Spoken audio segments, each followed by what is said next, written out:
Hey folks, just a heads up for upcoming live events as part of the Spooky Spectacular. We'll be doing a live stream and live recording event at Arcana in Durham, North Carolina on September 29th. Charlie will be at the Abbeville Upstate Spirit Conference in Abbeville, South Carolina. I'll be at Splatterflix in Durham at the Carolina Theater. And beyond spooky season, we'll both be at Retcon in Cary in February of 2023. There are links to all of those and more information in the show notes to this episode. Thanks a lot.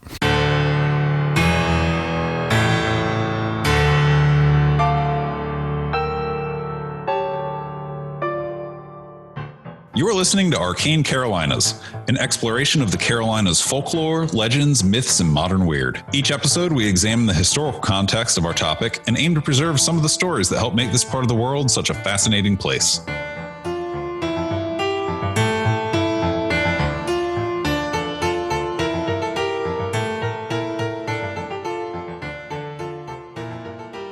Hello and welcome to an episode of Arcane Destinations, a spinoff of Arcane Carolinas, a podcast in which we explore the folklore, legends, modern weird, general mythos around North Carolina and South Carolina.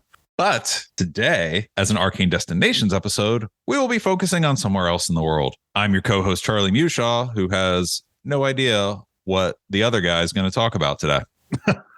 And I'm the other guy. I am your co-host, multi-award-winning novelist, Michael G. Williams. And what we're going to talk about is one of the most famous figures in history from San Francisco, California. All right. The way I'm just like, okay, I don't know who that is. Joe Montana?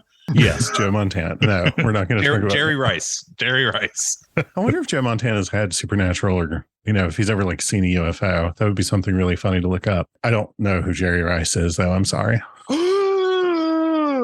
Thank you for listening to Arcane Destinations. I was your co-host who is now resigning, Charlie Mushaw. No, I have no idea who that is. Receiver for the 49ers. Okay. So one of the things that folks should know, the way these episodes work is one of us drives and the other one just sort of listens. So today, Michael is driving. And with that, I will, before I hand it off to him, consider leaving us a rating on Apple Podcast or following us on social media. Michael, how are you? I'm fabulous. How are you? Okay, I'm not good. So this is great.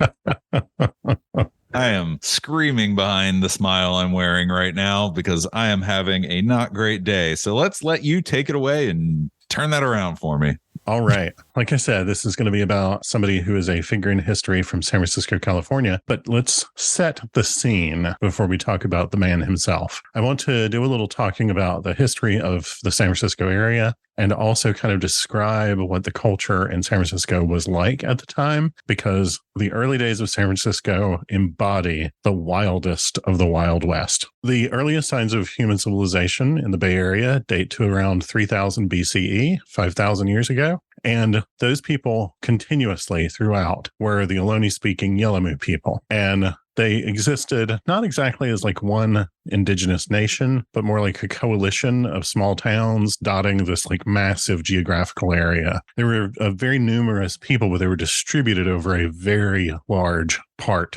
of California. I feel like that's just the story of the Midwest. There's a lot of people out there. They're just spread out. Yeah, pretty much. On the West Coast, they were doing the same thing. And they spoke a bunch of different dialects of the same language, the Ohlone languages. And now there's like a lot of sort of linguistic attention on what other languages in the western part of what's now the United States did that language come from. But for now, it's like sort of its own language family. There were over 50 distinct landholding groups within that shared language family. They also shared religious and cultural practices. They practiced a religion called Kuksu. It involved a belief in a spirit world. They did a lot of like intercessionary rituals to call on that spirit world to help them with things. They had really complicated coming of age rites. And one of the things I love most, they had a secret society within that religion that met in hidden underground dance chambers constructed specifically for the practice of their faith. Hidden underground dance chambers describes many, many places that I have gone.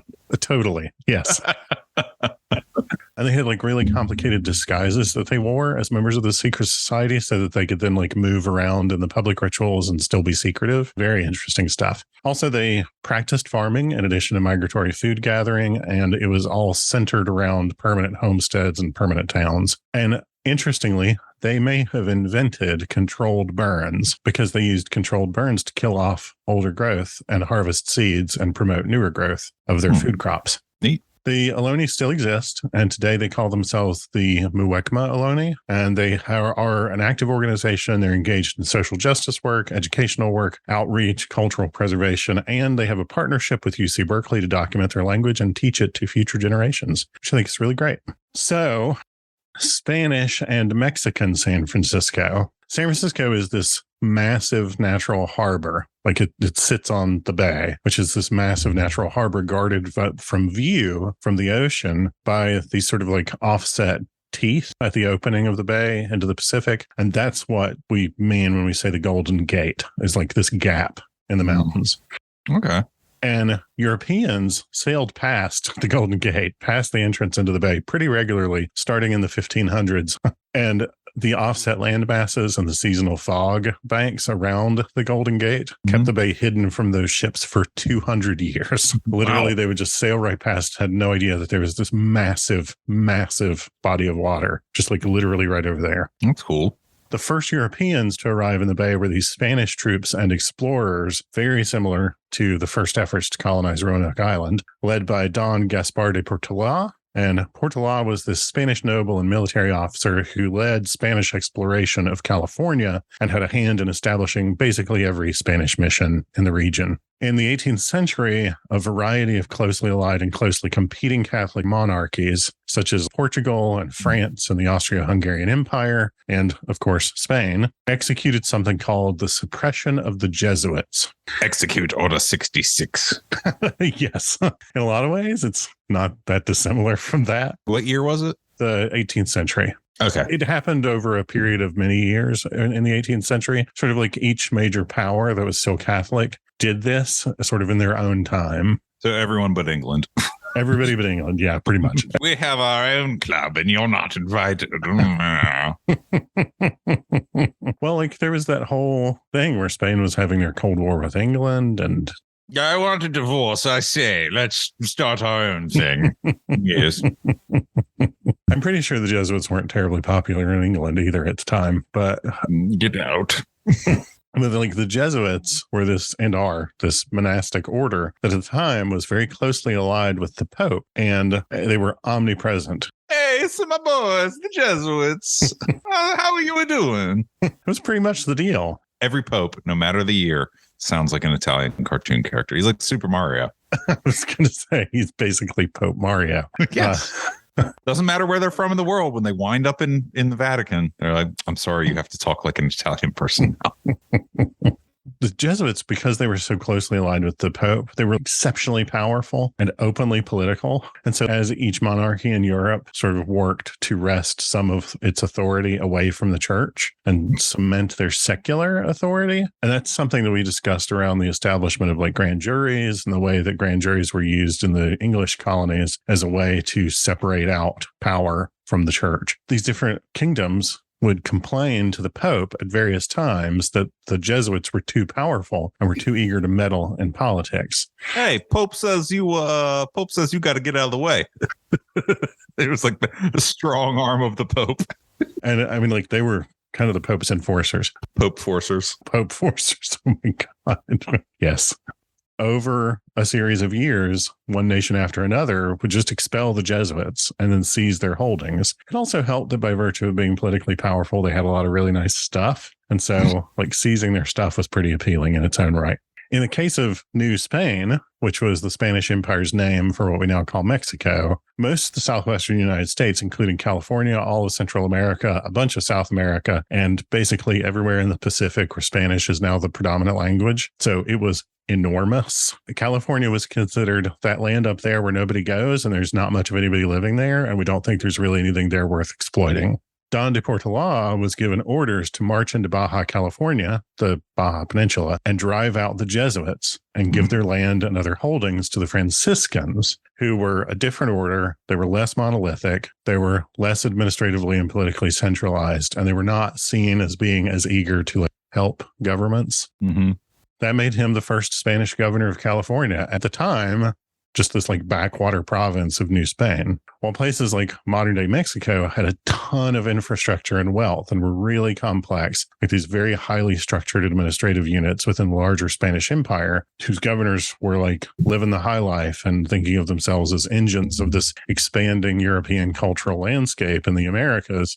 I've watched Zorro. I'm familiar. Yeah, there you go. See, California was seen as this junk land that was too far from the capital to govern or to really worry about. But the same pressures to expand that had driven the English to try establishing the Roanoke colony drove Spain to establish footholds in California. And so by the mid-late 1700s, the English had made it to the west coast of North America, and Russians were routinely landing on the west coast of North America to hunt for furs and trade them to the Spanish and to the English and to the French. And so Spain was under a ton of pressure to expand, and they did. They sent Don de Portola, the governor of the province, and he personally led the very first overland exploration of California, thus becoming the first European to see San Francisco Bay.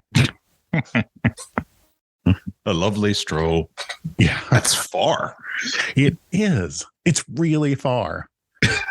I know that this episode is about California, and we're going to get to the subject matter, but I think that it's important for people that are listening. I have to do this myself. I have to stop and remind myself that California, if you look at it on a map, is roughly lengthwise like Georgia, South Carolina, North Carolina, Virginia, Maryland, up into bits of PA. Yeah. It's huge. And just enormous piece of land.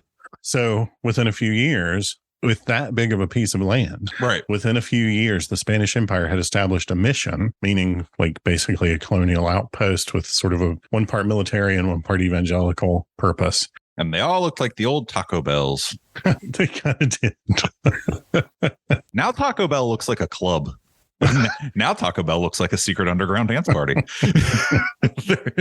I don't know. I have not looked upon a Taco Bell in so long. I don't know. I mean, they do kind of look like a little club. Wow. Now it's very sleek and modern. At least the one near me. Maybe I'll take a picture of it. I believe you. Put it on the Instagram or something. Do it for the gram. I'm going to take a picture of my Taco Bell.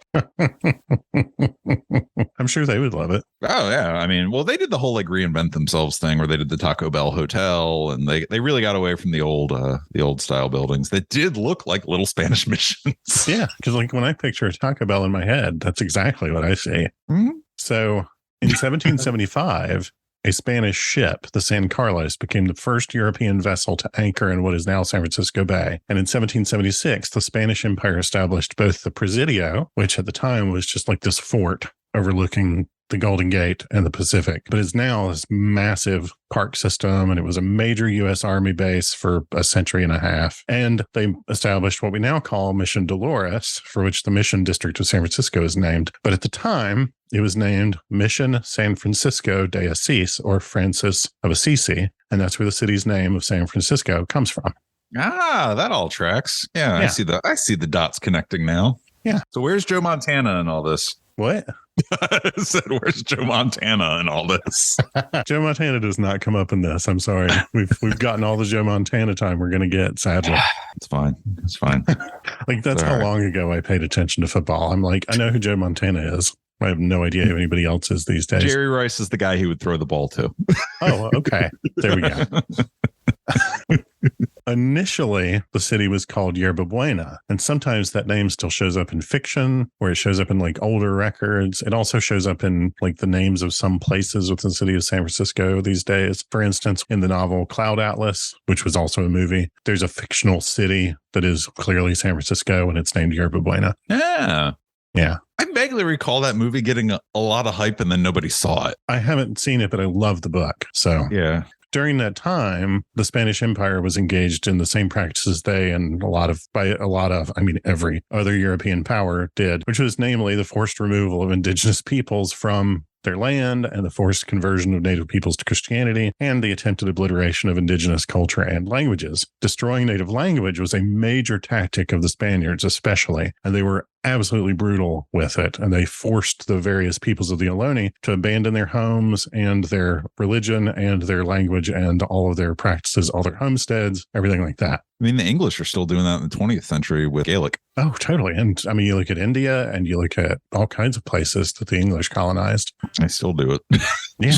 Totally. In 1821, Mexico won independence from Spain, and they kept Las Californias because by then California had been split into two provinces of New Spain, one to the north and one to the south. But by then the mission system was sort of in decline, and that whole idea of economic and political control was starting to fall apart. To give you an indication of how rapidly things changed in the world from the time that California was a province of a Spanish colony to Mexican control. California was a province, or two provinces of New Spain and then of Mexico for only 70 years. Like if you go watch Grease, the movie Grease right now, you are watching a depiction of a time as distant from our own as the entire span of Spanish and Mexican control of California. But the best representation we have of its first governor is an oil painting that's a portrait of a dude in a military uniform. And the best representation we have of its last governor is a photograph of a guy wearing a suit.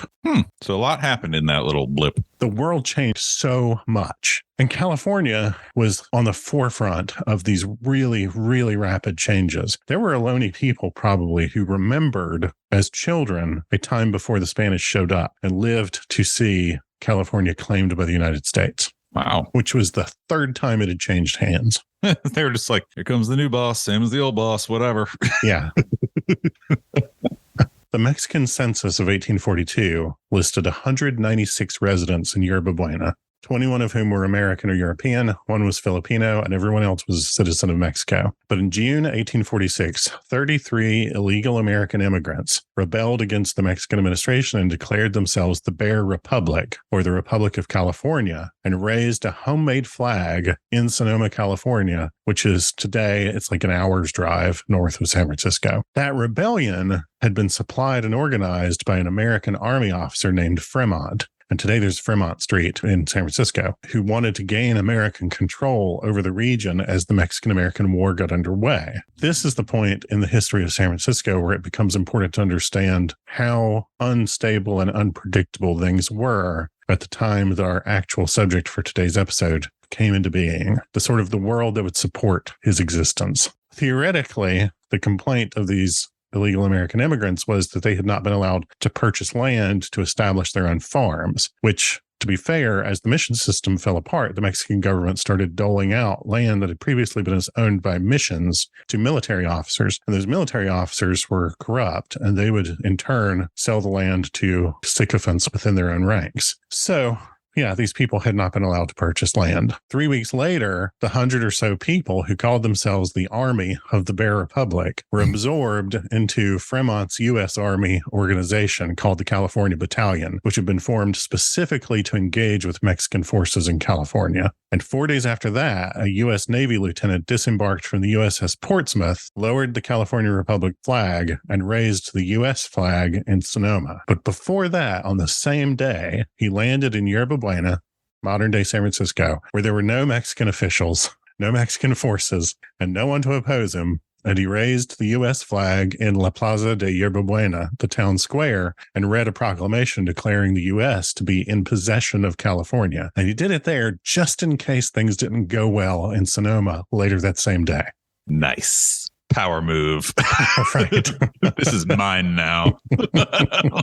That plaza is now Portsmouth Square in San Francisco, which is a city park in Chinatown. It's like on the edge of between Chinatown and the financial district. And if you go there today, it's this like really beautiful city park. You'll see people playing card games. There are a bunch of families out relaxing. There will be kids playing. There's like multiple playground areas within the park. It's this super cool spot. And it's sort of the heart of Chinatown social life. And it gets referred to as Chinatown's living room.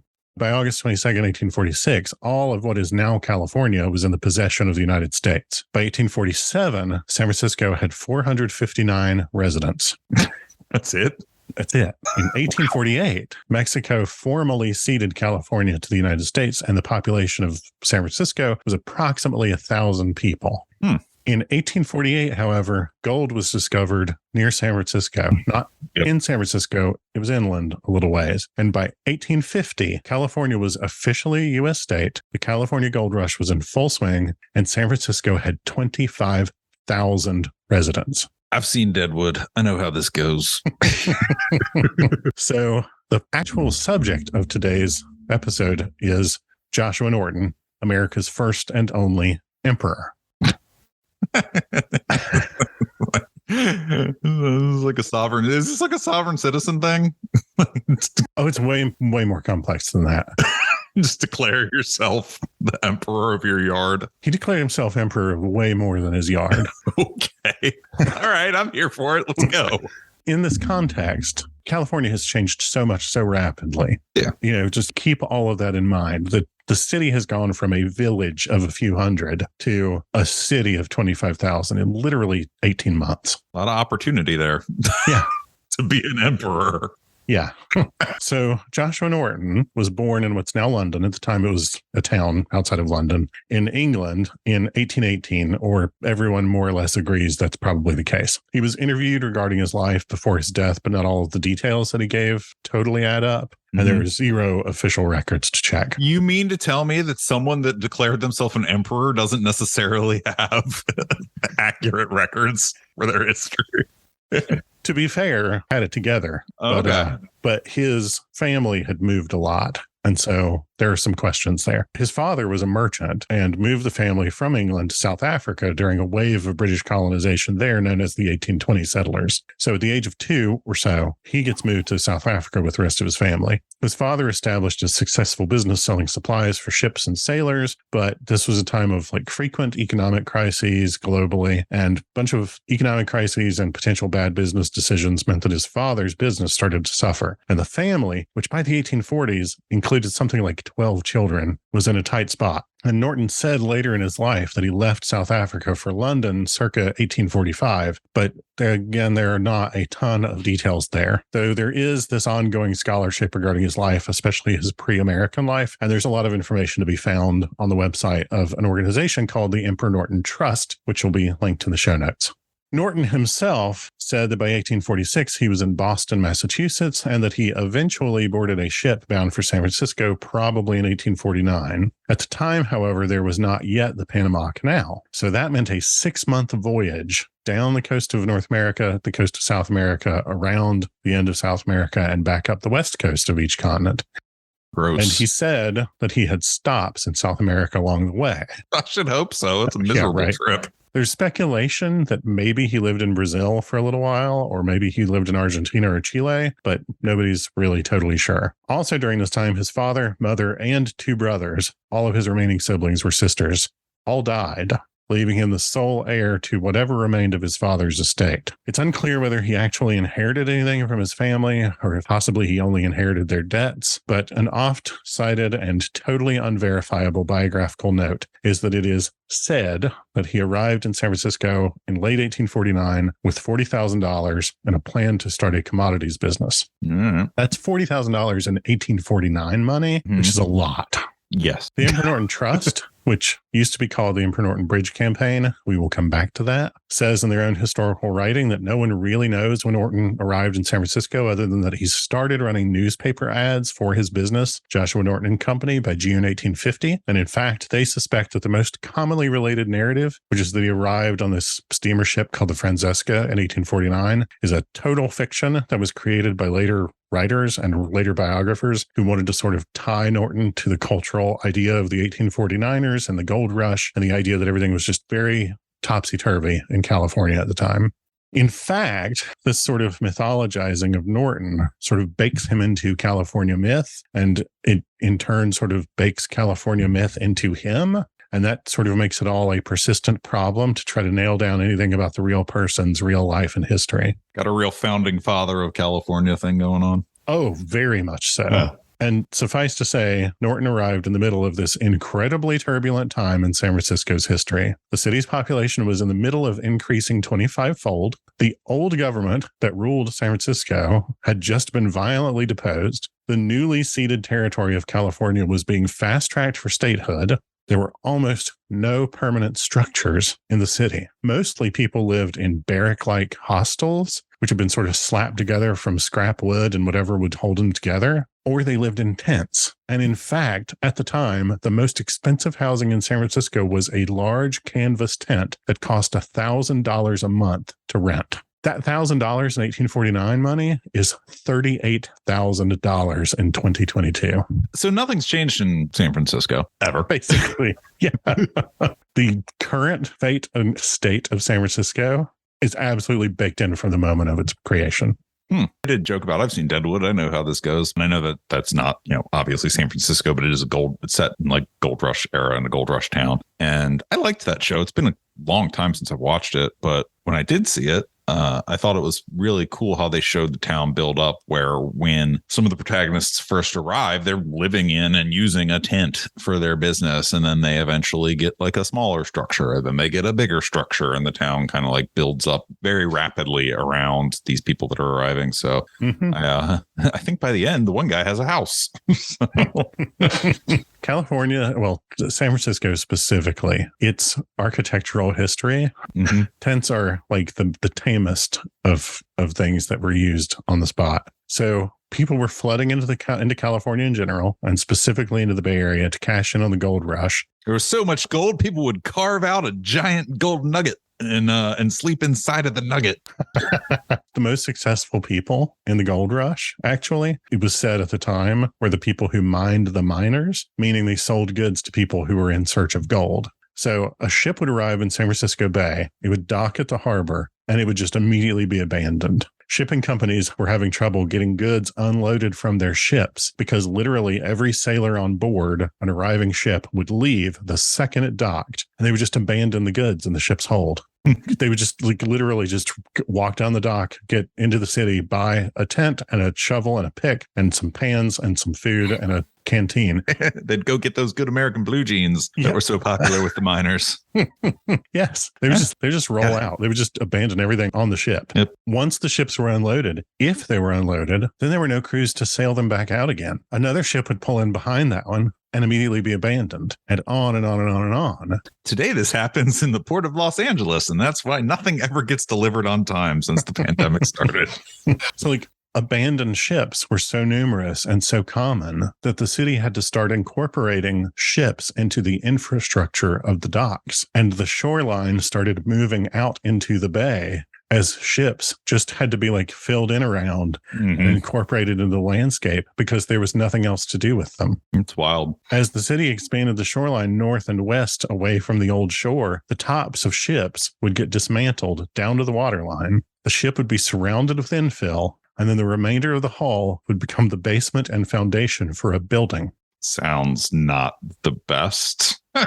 There are illustrations of businesses built on the decks of abandoned ships, including multi-story hotels, general stores, you name it. And one of them, the old ship saloon, is still operating. And the hull of the original ship, referenced in its name, was recently rediscovered during renovations of the building next door. So the city had to halt the renovations, call in archaeologists to excavate the hull of this ship that had been the basis, literally the foundation for the two buildings on top of it, study it, document it, fill back in around it, because those ships are still the foundation for the financial district and the Embarcadero parts of San Francisco. And then let the renovations go back into business. Cool. The boats are still there. And every time they do a street project or a renovation project in San Francisco, to this day, they find another ship. And so now there's a project to map the ships that were just abandoned in the bay to become literally the ground that people built on. Boats on boats. Boats on boats.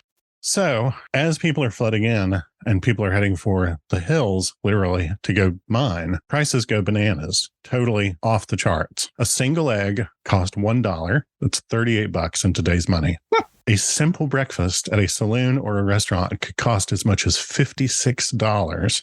And anything you name, pickaxes, shirts, heating stoves, camping equipment, cots, sleeping bags, everything The prices went through the roof and cost more in 1849 dollars than the same object would cost today in 2022. That's insane. Prices were so unpredictable, and receiving stock of a given item took so long, and the city was so physically poorly maintained, just in terms of like streets, that it was common for puddles, quote unquote, to form in the street into which you could step and immediately sink out of sight, as though stepping into the deep end of a swimming pool. And instead of filling those holes with dirt or sand or anything like that, people would fill them with excess goods that speculators had bought but then couldn't sell. At one point, the city of San Francisco was filling potholes with wood stoves.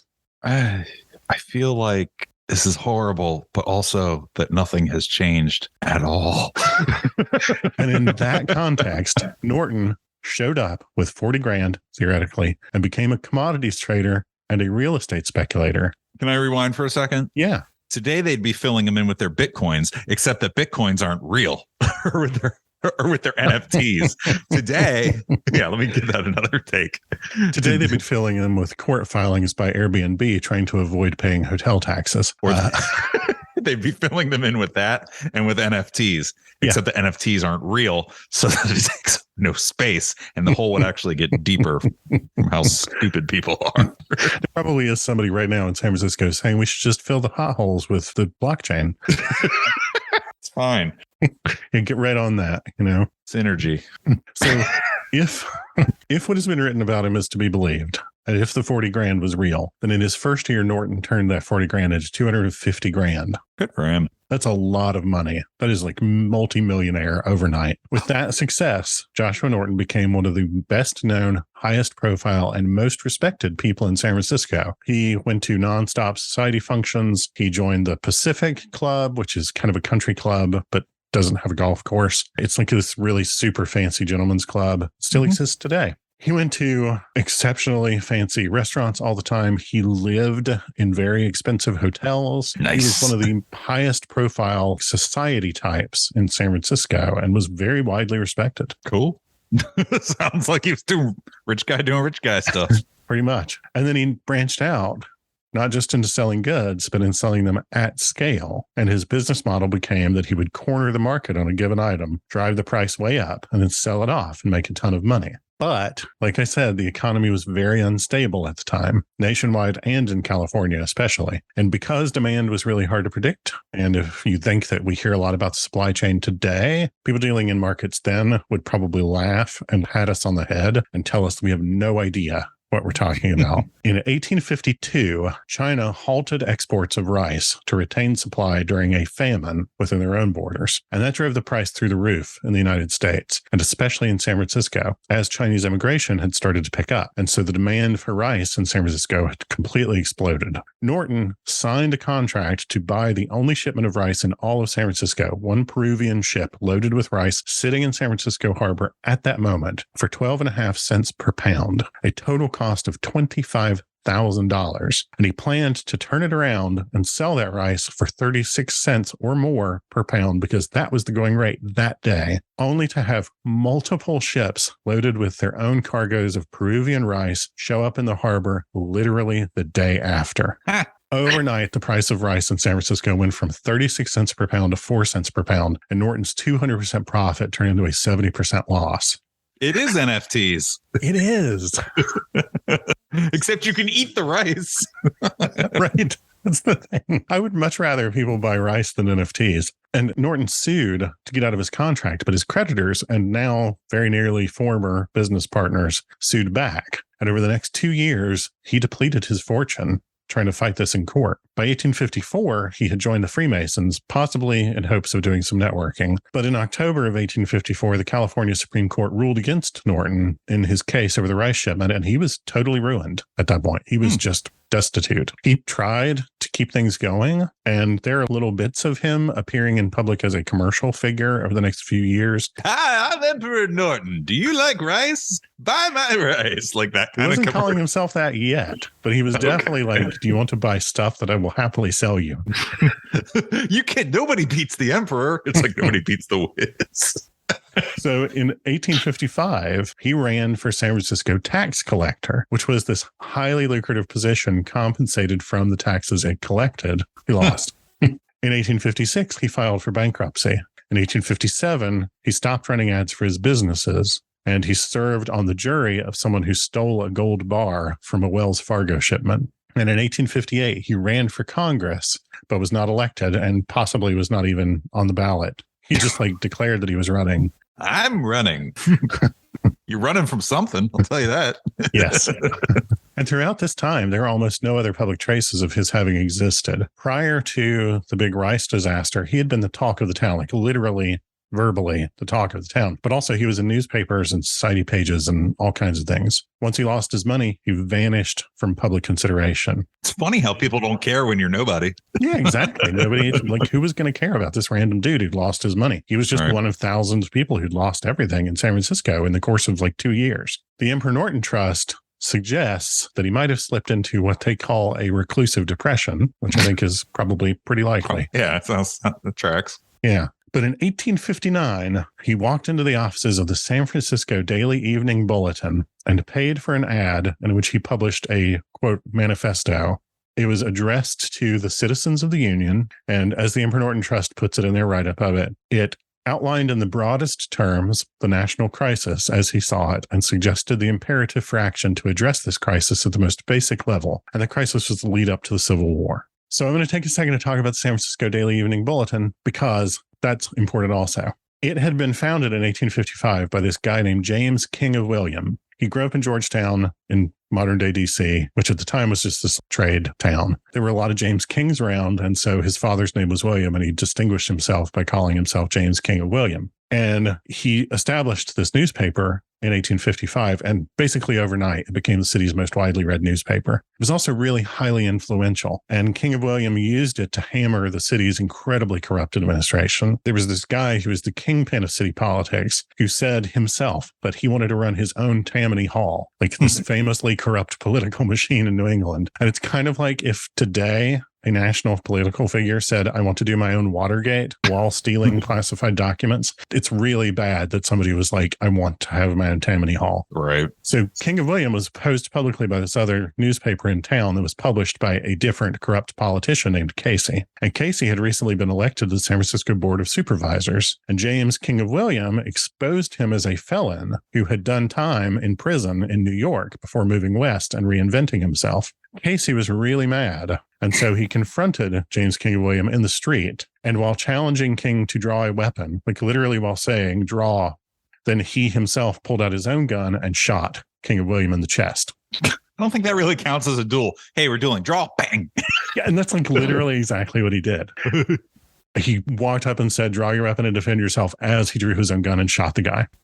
Casey was seized by city police on the scene, but he refused to give up his gun. And he said, there's no need to arrest me. I won't be hanged in my city. This is how corrupt San Francisco's government was at the time. When I say that things in San Francisco were corrupt, I mean that in 1851, the city's government had been so corrupt. The city was 2 years old at the time, and the city government was so corrupt that it had been overthrown and temporarily replaced by a group calling themselves the Executive Committee or the Vigilance Committee, who set up their own jail, their own police force, held their own trials, had their own judges, and carried out their own public executions, including against members of a notorious gang that the legitimate city government had hired to be the police force. This all sounds healthy.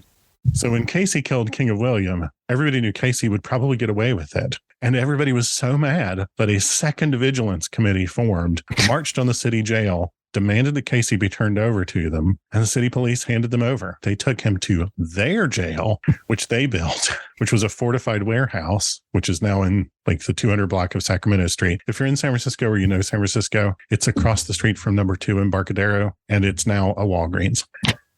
In a way, fitting, as our healthcare system is now a prison. Yes.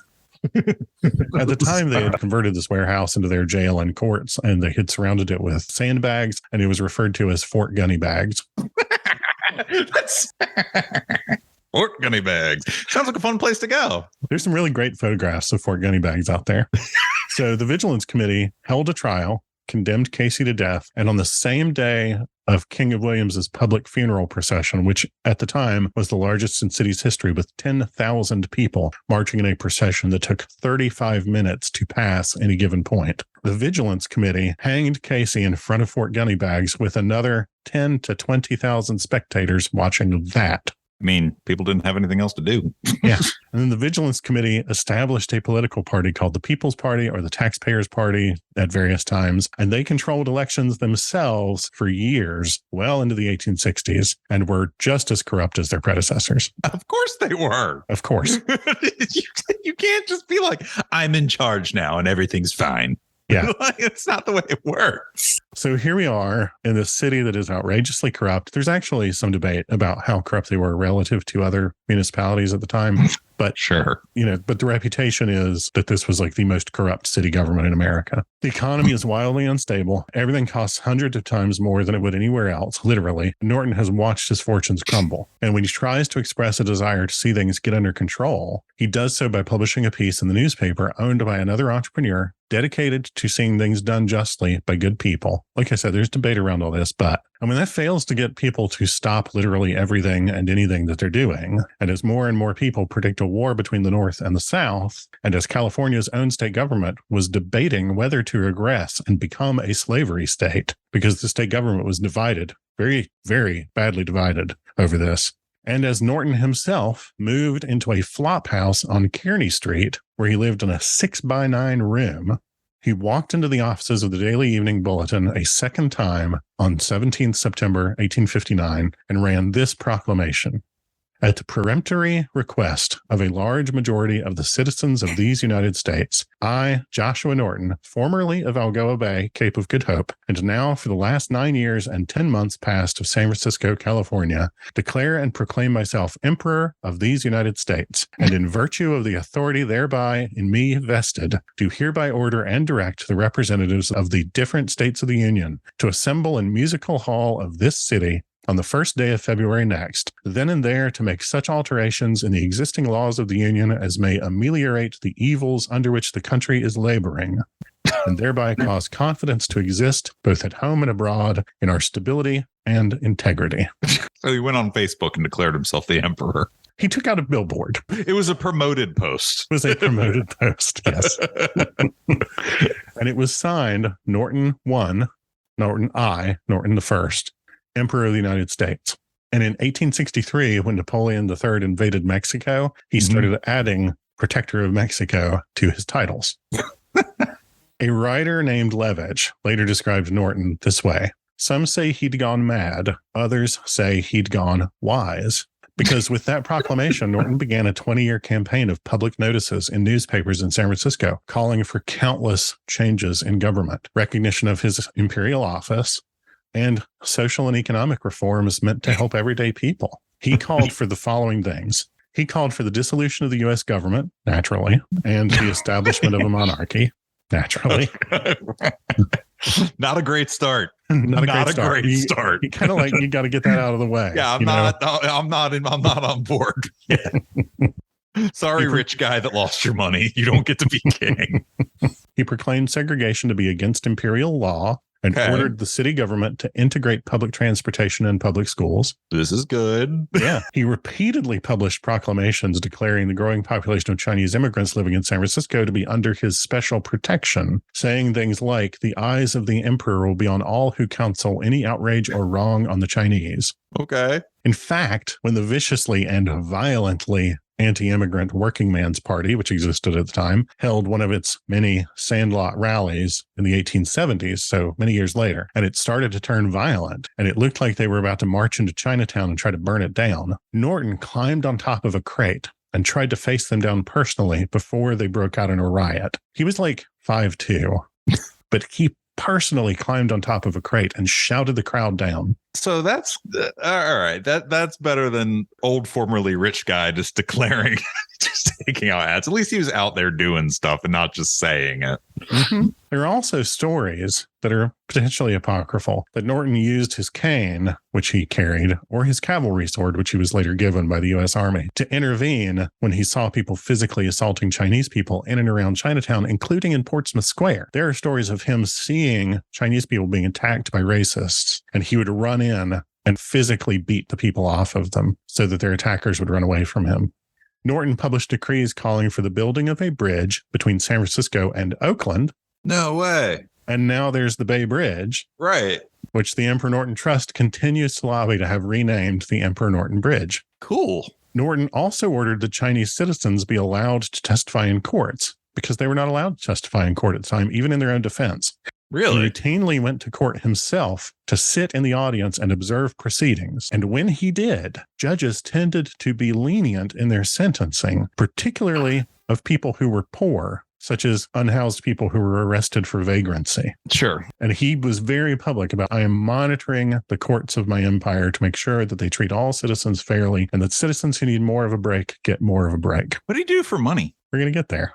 He decreed that women should have the right to vote. Yeah, I'm just like, I'm getting the picture. I'm getting the picture here. But I'm just like, what?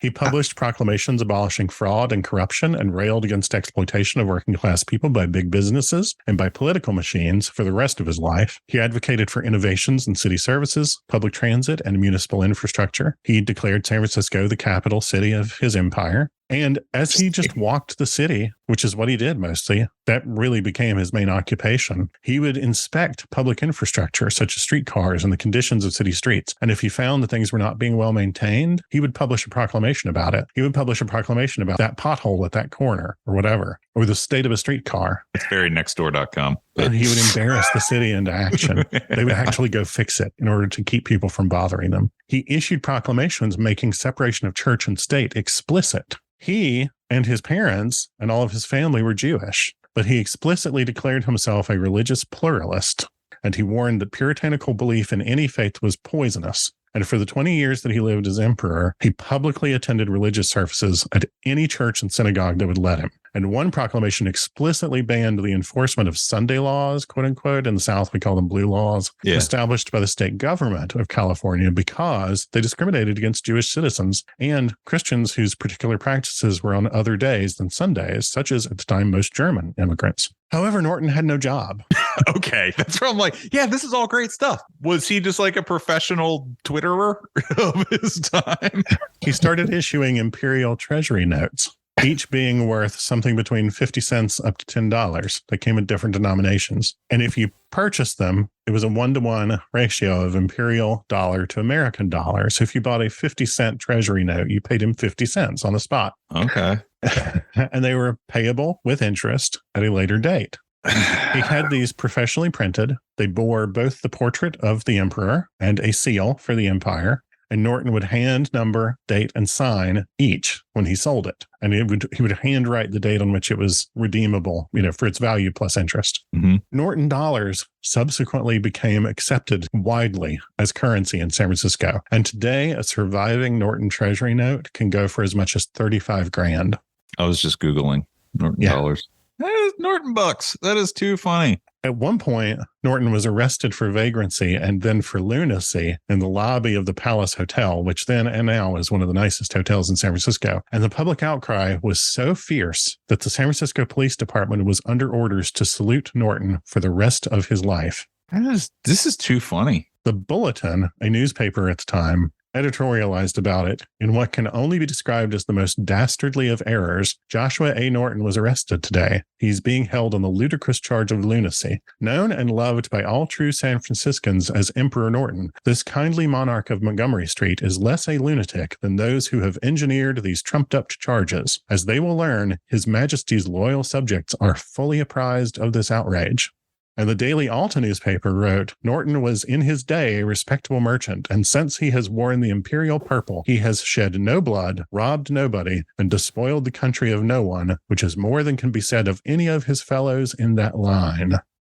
People really liked them. People loved Emperor Norton. He ate for free in restaurants, often from saloon buffets, which were kind of the equivalent of fast food at the time, but up to fine restaurants where he just could walk in and say, I want to eat, and they would seat him and feed him for free. Theaters would reserve the best seat in the house for Norton on the opening night of any new show. And if he attended, and he frequently did, the audience would rise at his entrance, wait for him to be seated, and then rise again at his exit. Norton frequently attended public lectures and would himself address the public about the importance of scientific progress in order to enrich the minds of his citizens. He was shown a ton of deference and legitimately loved in San Francisco, and countless businesses profited from his reputation and his eccentric public persona. Literally, there were street carts selling dolls in his likeness and bars selling drinks with his name, and a popular play produced in the 1860s called Norton the First. But he never saw a dime from any of that. Sure.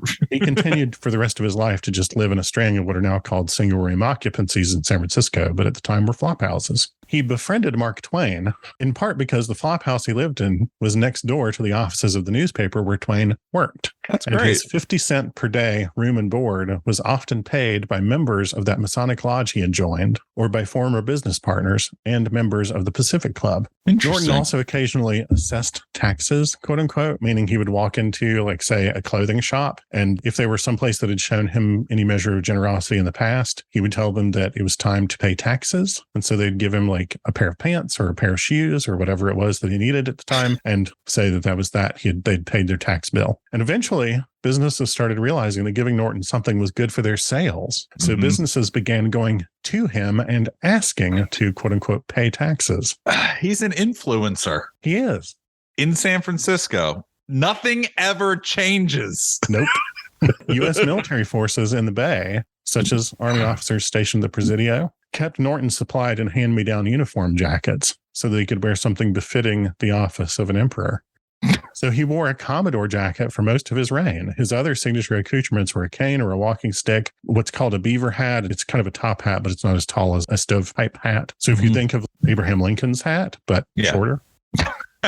He wore this like really complicated set of ribbons and medals on his uniform jacket. And he also had like a really complicated floral and sort of like a word ribbon display that was on his hat. And that was all like part of his standard look. He sat for portraits on occasion. So we have a ton of photographs of him in full imperial regalia at various points. And to be clear, like anybody who is different has experienced, there were real jerks who messed with Norton on occasion, but by and large, he was really treasured. And it is said, but not verifiable, that the phrase king for a day or queen for a day originated with Norton, and that it was a special award that he would bestow on children that he encountered in his walks whenever he felt like they needed to be cheered up. If he saw a child like throwing a tantrum or being sad about something, then he would say, you are king for the day or queen for the day, and like give them some token. Do you want to?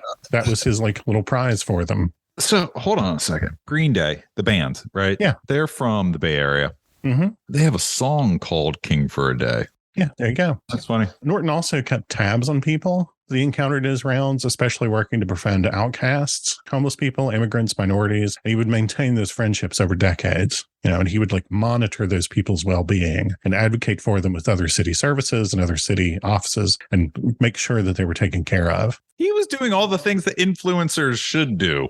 Yeah, exactly. He's like all the things that these people should be doing. He developed something between a crush and an obsession on Queen Victoria. Oh, yeah. And he wrote her a number of letters proposing marriage in order to reunite the United States and the British Empire, but he never got any responses. Oh, it is sometimes said that some of those jerks would send him fake letters back, but I've never seen anything definitely confirming that. One, that's a jerk move, but two, that is kind of funny. Yeah. Depending on what they said, that could be kind of funny. Norton also had a hated rival in the city of San Francisco, this guy named Freddie Coombs, who said that he was the reincarnation of George Washington, and he called himself George Washington too. And he... Yes. He would set up in a saloon, like there was a particular saloon he liked, and he would dress as a Revolutionary War officer, and he would sit at a table in the saloon all day studying maps of Revolutionary War battles while making like battle plans. Dude, seriously, nothing ever changes. We still have those kinds of people. Yeah. So Coombs was this sort of like mocked public figure. Like there were people who indulged him, but he was not beloved in the same way. Yeah. But he was really proud of his legs. And he would apparently, if he wasn't planning the next Revolutionary War campaign, then he would sit on a street corner and just literally show off his legs to people and be like, hey, everybody, check out my legs, how great they are. And he was interviewed at one point by somebody who said, why do you think Emperor Norton dislikes you so much? And he said, because of my luck with the fairer sex.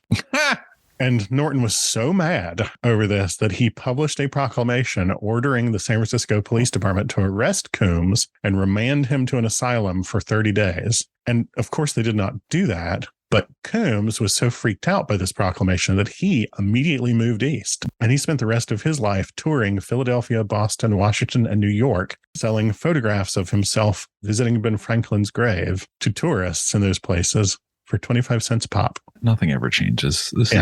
I like this story and I hate this story.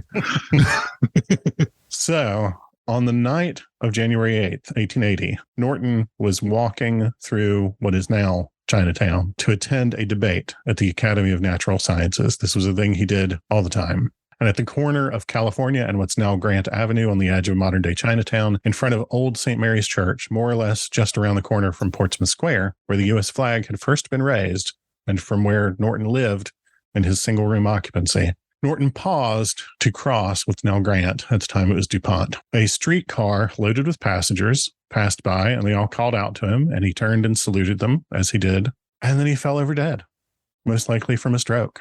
Police officers who were nearby ran to assist him. A crowd formed trying to revive him. Doctors were called, but he had died instantly. The Morning Call, which had been the paper at which Mark Twain worked when he was friends with Norton nearly 20 years before, printed an obituary which included this paragraph. On the reeking pavement in the darkness of a moonless night under the dripping rain and surrounded by a hastily gathered crowd of wondering strangers, Norton I, by the grace of God, Emperor of the United States and Protector of Mexico, departed this life. Other sovereigns have died with no more of kindly care. Other sovereigns have died as they lived with all the pomp of earthly majesty. But death having touched them, Norton I rises up the exact peer of the haughtiest king or Kaiser that ever wore a crown. Perhaps he will rise more than the peer of most of them. He had a better claim to kindly consideration than that his lot forbade to wade through slaughter to a throne and shut the gates of mercy on mankind. Through his harmless proclamations can always be traced an innate gentleness of heart, a desire to effect uses and a courtesy, the possession of which would materially improve the bitterful living princes whose names will naturally suggest themselves. That's nice. The city of San Francisco prepared to give Norton a pauper's burial, but his former business partners and colleagues went to the Pacific Club, and they raised enough donations to pay for a lavish coffin, a funeral, and an incredible arrangement of flowers. And 2 days later, on the 10th of January, 1880, he lay in state in a fashionable funeral home, and so many people turned out to stand in line and pay their respects that the San Francisco Police Department had to be called in to do crowd control. And the San Francisco Chronicle coverage of that day said this: the visitors included all classes from capitalists to the pauper, the clergyman to the pickpocket, well-dressed ladies and those whose garb and bearing hinted of the social outcast. However, the garb of the laboring man predominated. And their coverage of that day estimated that 10,000 people showed up to pay their respects, and maybe 10,000 more than that when the funeral procession went from the funeral home to Norton's first grave in the Masonic Cemetery. His procession was 2 miles long, it's reported. And that's one of those things that I have chosen to believe, even though it's kind of unlikely, because that makes Norton now the record holder for the largest funeral in San Francisco. That's awesome. In 1938, San Francisco removed almost all cemeteries from the city proper, in light of how little actual land there is. And so his grave was moved to Colma, California, a few miles south of the town. And the city gave him a headstone bearing a historical marker and a burial service with full military honors. And in 1964, a local drag queen adopted the persona of Empress Norton, Jose I, the widow Norton, bought the burial plot next to Emperor Norton, and in 2013 was buried beside him with a matching headstone. It's pretty great. So Norton has popped up in popular culture here and there ever since. He's the king in Mark Twain's Huckleberry Finn, as himself in numerous novels from the 19th century until the 21st. He's also in Neil Gaiman's Sandman comics. I don't know yet whether he's in the show because I haven't watched it yet. And that's the first place I heard of him. And of course, I would be remiss if I did not mention that I have also written a series of time travel adventures set in San Francisco starring modern day witches who summon Emperor Norton back from the dead to help them fight a demon. There are also representations of Norton all over San Francisco, from the prow of a ship to murals on the walls behind dive bars, and there are websites where people just publish the directions for self-guided walking tours of images of Norton hidden in the city. Also, if you find yourself in San Francisco, and I firmly believe everyone should at some point, sign up for Emperor Norton's fantastic San Francisco Time Machine. It is a 2-hour, 2-mile walking tour led by Emperor Norton himself, a reenactor who is by far the highest profile advocate for scholarship and celebration of Norton's legacy. He's a leader of the Bridge campaign. He is incredibly entertaining and informative. He's an expert on San Francisco history and lore. I have taken different iterations of that tour at different times and loved it every time. And there's going to be a link to that in the show notes also. Another local business I'll plug real fast is Spike's Coffee and Teas in the Castro, which is simply the very best coffee shop in the world. I have literally gone to Spike's, filled a cardboard box with bags of coffee, taped it up, walked it over to the Castro post office, and mailed it to myself. So that when I got home, there would be coffee from Spike's waiting for me. There are a few better ways to pass a couple of hours in the Castro than hanging out at Spike's. And a big shout out on this episode to the following groups whose resources were very important in doing my research. The Emperor Norton Trust, which still exists and still works to do scholarship of Emperor Norton's life. The California Historical Society, which is headquartered in San Francisco. And the San Francisco Public Library, which is the most amazing public library I have ever visited in my life. And that is the story of America's first and only emperor, Emperor Norton I. Well, I think it's funny that when you were like, I was thinking about doing Emperor Norton, but everybody knows that. I'm like, I have no idea what you're talking about. and didn't read anything about it. And then come to find out it's a charming story. In the history books, I think he'd go down as a good guy. But it is funny to me how many parallels there are to like stuff that is still happening. Totally. To this day. Yeah. Well, cool. Thank you for that. Again, if this is your first time joining us and you're listening because it's a California story, we have plenty of other stories not about California that we think you would like. So check us out. Also, this was kind of a long episode, but I really love California and I love San Francisco, and I had to get it all in. Had to get it all out is what you had to do. Indeed. I just think it was such a wild time, you know, and like there was no telling what was going to happen anywhere to anybody. Nobody had any confidence in tomorrow. Literally anything can happen. The world was like a Looney Tunes cartoon. Yeah, really. You could walk and fall in a hole and disappear. Yeah, which happened. There were people who died doing that. Sure. And it was just impossible to tell, you know, you never knew at the time what tomorrow held. And so here's this guy who really grabbed that chaos by the lapels and decided to just see where he could go with it. Oh, that's a good one. So thanks for listening, and stick with us if this is your first one. We got a lot more. Yeah. Thanks for listening.